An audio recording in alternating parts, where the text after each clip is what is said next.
আল্লাহর নিয়ামতের অকৃতজ্ঞতার গজবের কাহিনী আল্লাহ কোরআনে বলেছেন কারুনের কাহিনী।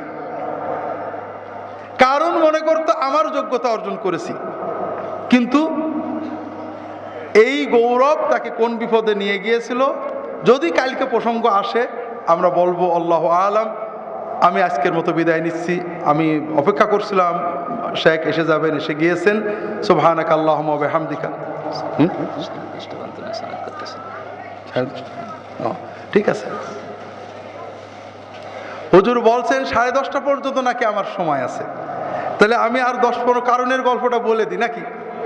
জি, এটা খুব আমাদের শিক্ষার গল্প। আল্লাহ বলছেন ইন্না কারুনা কানা মিন কওমি মূসা ফাবাগা আলাইহিম ওয়া আতাইনাহু মিনাল কুনুজ মা ইন্না মাফাতিহাহু লাতানু বিল উসবাতি উলিল কুওয়া ইয ক্বালা লাহু কওমুহু লা তাফরাহ ইন্নাল্লাহা লা ইউহিব্বুল ফারিহিন। কারুন মূসার কওমের অন্তর্ভুক্ত ছিল, কিন্তু সে তাদের উপর বিদ্রোহ করলো। আমি তাকে এত সম্পদ দিয়েছিলাম যে সম্পদ বহন করার জন্য, সম্পদ নয়, সম্পদের যে সিন্ধুকগুলো ছিল, সিন্ধুকের চাবি বহন করার জন্য একটা বাহিনী লাগতো। আগেকার জামানায় তো ক্রেডিট কার্ড ছিল না, ছিল নাকি? ব্যাংকও ছিল না, আর টাকা ছিল সোনা রূপা ইত্যাদি। এগুলো কিছু হলেই একটা সিন্ধুকে ভরে রাখা হতো, ভরে রাখা হতো, ভরে রাখা হতো। কাগজের টাকা তো ছিল না। তার এই সোনা রূপা টাকা সম্পদ এত হয়েছিল যে তার এই সিন্ধুকগুলো চাবি দেওয়ার পরে চাবিগুলো বহন করার জন্য একটা বাহিনী লাগতো। ইয ক্বালা লাহু কওমুহু, তার কওমের ভালো মানুষগুলো তার কাছে এসে বলল লা তাফরাহ, অহংকার করো না। ক্ষমতার গৌরব, সম্পদের গৌরব, টাকার গৌরব এগুলো করো না। আল্লাহ অহংকারীকে পছন্দ করেন না। ওয়াবতাগি ফীমা আতাকাল্লাহুদ দারাল আখিরা ওয়া লা তানসা নসীবাকা মিনাদ দুনিয়া। দেখেন দাওয়াতের মৌলিক বিষয়গুলো বোঝেন। কারুনের কাছে দিনের দায়ীরা দাওয়াত দিতে গেছে। প্রথম কি দাওয়াত দিল? অহংকার করো না ভাই। সবচেয়ে বড় যে পাপ করছিল সেই পাপের প্রতি দৃষ্টি আকর্ষণ করা হলো, কারণ আল্লাহ অহংকারীকে পছন্দ করেন না। অহংকার, ঔদ্ধত্য, অতি উৎফুল্লতা, যে কোনো বিষয়ে একেবারে আনন্দ উল্লাসে ভেঙে পড়া, আল্লাহ এগুলো পছন্দ করেন না। এরপরে কি বললেন? ওয়াবতাগি ফীমা আতাকাল্লাহুদ দারাল আখিরা। আল্লাহ তোমাকে যত সম্পদ দিয়েছে, এই সম্পদ দিয়ে তুমি মূলত তোমার উচিত হলো আখিরাত ক্রয় করা। তোমার সম্পদ কিসে ব্যবহার করবে? আখিরাতের জন্য। আমাদেরও দাওয়াতের ক্ষেত্রে এটা মনে রাখতে হবে যে মানুষ ঘুমিয়ে থাকে। আমি মাঝে মাঝে বলি, এটা খুব বাস্তব, আপনাদের মাহফিলে বলা হয়নি, বলতে পারি। উত্তরা আমার এক বন্ধু আছেন, বেশ কয়েক মাস আগের ঘটনা। উত্তরার আমার এই বন্ধু, উনি দিনদার মানুষ, ব্যবসায়ী। ওনার পাশের ফ্ল্যাট, বড় বিল্ডিং, 4 ইউনিটের বড় ফ্ল্যাট, উনি মালিক, ডাক্তার মানুষ, খুব কড়া, কারোর কাছে ভিজিট কম নেয় না। রোগ দিয়েছে, এটা আল্লাহ টাকা দিবা নাকি? খুব কড়া। অনেক সম্পদ করেছেন, গাজীপুরে কয়েক কোটি টাকা জমা জমি আছে, বাড়ি ঘর আছে। তা আমার ওই ভাই বলছেন, একদিন ফজরের নামাজ পড়তে যাচ্ছি, দেখি যে ওই ডাক্তার সাহেবের গ্যারেজে আলো জ্বলে। একটু আগিয়ে গেলাম, দেখলাম একটা খাটিয়ায় একটা লাশ, আর পাশে দারোয়ান বসে আছে, আলোটা জ্বালা, লাইট জ্বালা। তখন কি ব্যাপার? বলে ডাক্তার সাহেব রাত্রে 10টার দিকে 11টার দিকে মারা গেছেন, বাড়ির লোকেরা লাশ নামিয়ে দিয়েছে, আমি পাহারা দিচ্ছি। চলে গেলেন। আমার ওই ভাই খুব দিনদার মানুষ, উনি ফজরের নামাজ পড়ে কিছু কোরআন, কয়েকজন বসে কোরআনের দর্শ করেন, এরপরে এশাক চাষতের নামাজ পড়ে মসজিদ থেকে বেরোন। তিনি বললেন যে এশাক পড়ে যখন মসজিদ থেকে বেরিয়েছি তখন ডাক্তার সাহেবের বাড়ির সামনে দিয়ে গেলাম, দেখলাম ওই দারোয়ান আছে আর ওই বিভিন্ন মাদ্রাসা থেকেও একটা ছাত্র ভাড়া করে আনা হয়েছে, ওরা কোরআন শরীফ পড়ছে। কথা বোঝেননি? এই বাড়ি টাকা ওই ডাক্তার সাহেব জমিয়েছেন, কাউকে দিতেন না। যারা আল্লাহর পথে ব্যয় করত, যারা গরিব মিসকিনের দিত, মাদ্রাসায় দিত, তাদেরকে উনি বোকা মনে করতেন। উনি বলতেন বোকা, এই হুজুরদের টাকা দিয়ে বেড়াচ্ছে। উনি টাকা জমিয়েছেন, বাড়ি করেছেন, ঠিক না? এবং এই বাড়িটাকে উনি নিজের বাড়ি মনে করতেন, ঠিক না বেঠিক? ওই বাড়িতেই উনি মারা গেছেন, রাস্তাঘাটে না, কিন্তু নিজের বাড়িতে নিজের ঘরে রাত 10টায় মরার পরও 6 ঘন্টার জন্য তার লাশটার স্থান হয়নি। কথা বুঝতে পেরেছেন? কথা বোঝেননি? লাশটাকে নিচেই নামিয়ে দিয়ে কিন্তু আপন জনেরা কেউ নেমে আসেনি, ওরা উপরেই ঘুমাচ্ছে। লাশের কাছে কে আছে? দারোয়ান আছে। কিন্তু এই ব্যক্তি যদি তার টাকা থেকে মসজিদ, মাদ্রাসা, মক্তব, জনকল্যাণ প্রতিষ্ঠান ও এতিম, বিধবা, অসহায়দের দান করত, তাহলে ও কি কোনোদিন একা মরত? ওর অসুস্থতার খবর পেলেই অন্তরের ভালোবাসা নিয়ে শত শত তালবেলেম, আলেম, দিনদার মানুষেরা ওর চারিপাশে ভিড় করত, ঠিক না? যাদেরকে ও আপন মনে করেছে ওরা তো আপন না, আর যাদেরকে পর মনে করেছিল তারাই আসলে আপন হতে পারত, ঠিক না? আমাদের মানব জীবনের সফলতা হলো যে আখেরাত কেনার জন্য চেষ্টা করা।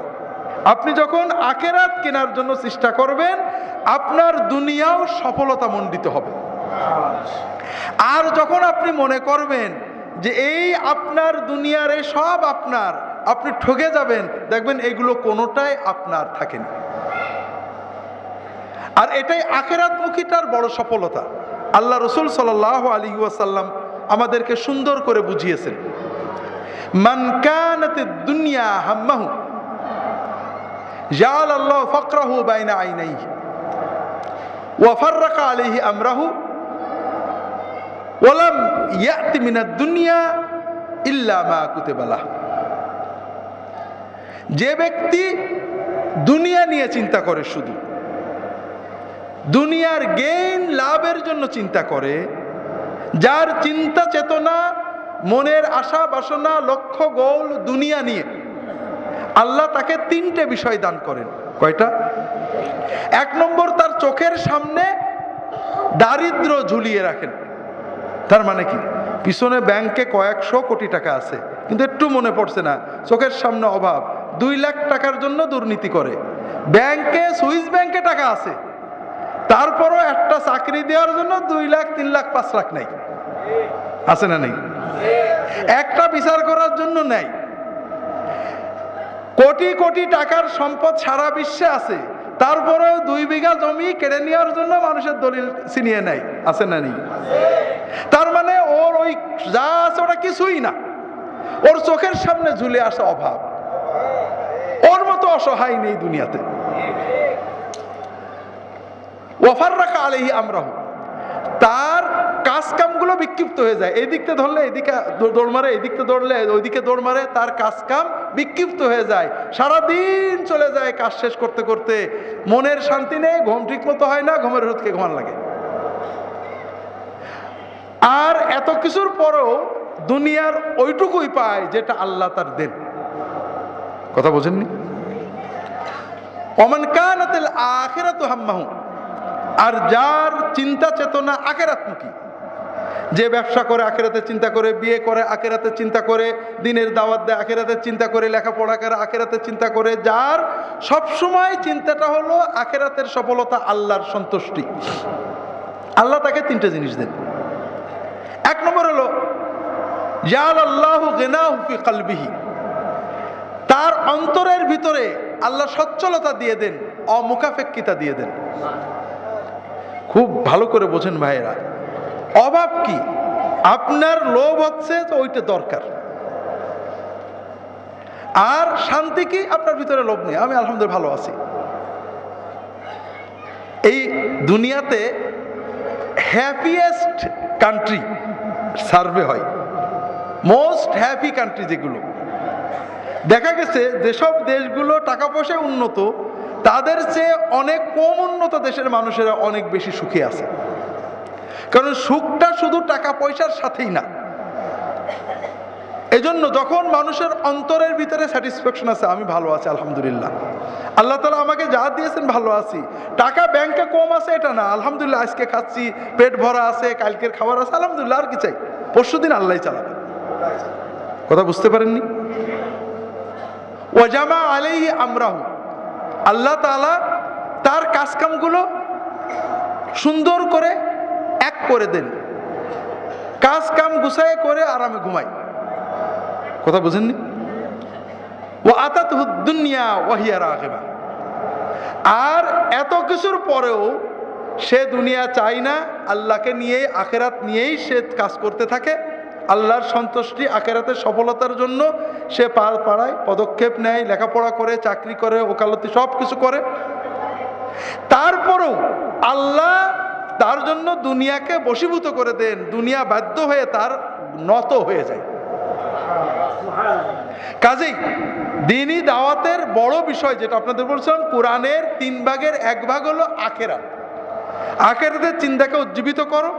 এই দুনিয়া কিছুই না, মন তোমার শান্তিতে ভরে যাবে। দুনিয়ায় আল্লাহ যা দিয়েছেন, আমার স্বামী, আমার স্ত্রী, আমার ছেলে, আমার মেয়ে, আমার টাকা, আমার পয়সা, আমার কষ্ট, আমার বিপদ, আমার চোখ, আমার ভালো, আমার বন্ধু, আমার আল্লাহর নিয়ামত, আল্লাহ আমাকে দিয়েছে, নিশ্চয়ের ভিতর ভালো আছে। আর এগুলো শুধু দুনিয়ার জন্য না, আখিরাতে আমার কাজে লাগবে। কাজে আমি আখিরাতের জন্য ব্যবহার করি। আমার বউ রাগ করেছে, আখিরাতে কাজে লাগবে। আমার বউ রান্না করেছে, আখিরাতে কাজে লাগবে। আমার স্বামী রাগ করেছে, আখিরাতে কাজে লাগবে। আমার স্বামী ভালো করেছে, আখিরাতে কাজে লাগবে। আমার ছেলে ভালো চাকরি পেয়েছে, কাজে লাগবে। আমার অসুখ হয়েছে, কাজে লাগবে।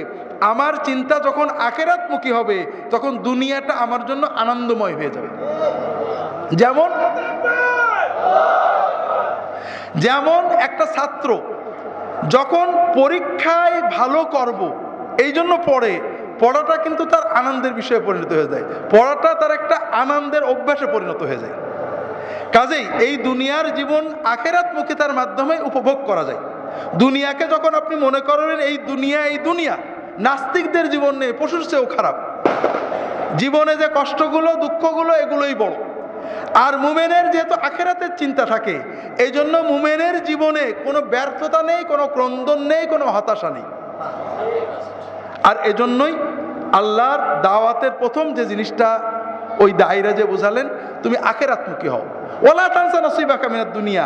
আখিরাতমুখী হওয়া মানে কি? দুনিয়ায় খড়ম পড়ে বেড়াও না। তোমার আল্লাহ যে পরিমাণ টাকা দিয়েছে, অর্থনৈতিক পর্যায় অনুযায়ী তোমার গাড়ি থাকবে, বাড়ি থাকবে, আনন্দ থাকবে, থাকুক, কিন্তু তোমার ম্যাক্সিমাম হবে আখিরাতের জন্য, সাধারণ হবে দুনিয়ার জন্য।